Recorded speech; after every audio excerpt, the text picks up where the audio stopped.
जय झूलेलाल दोस्तों। लैंग्वेज मतलब बोली या भाषा। बोली एक अखर ना आहे, इहो आहे एक एहसास। बोली आहे असांजूं जड़ूं जेमां असां ठहियल आहियूं। बोली आहे असां सिंधियुनि जी एकता। बोली आहे असां सिंधियुनि जी सुञाणप। बोली आहे असां सिंधी क़ौम जो इतिहास जेको ॿुधाईंदो आहे छा त सिंधी माण्हू आहिनि। वरी वरी चवां थी, घड़ी घड़ी चवां थी, सिंधी आयो सिंधीअ में ॻाल्हायो, सिंधियत खे बिल्कुलु न छॾियो। 10 अप्रैल असां सिंधी ॿोलीअ जो आहे तस्लीमी ॾींहुं। हिन ॾींहुं असांजी ॿोलीअ खे मान्यता मिली हुई। किथे?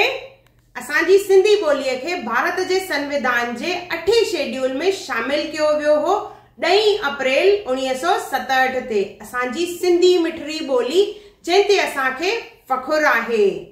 10 अप्रैल सिंधी लैंग्वेज डे जूं तव्हांखे लख लख करोड़ करोड़ वाधायूं। जय झूलेलाल।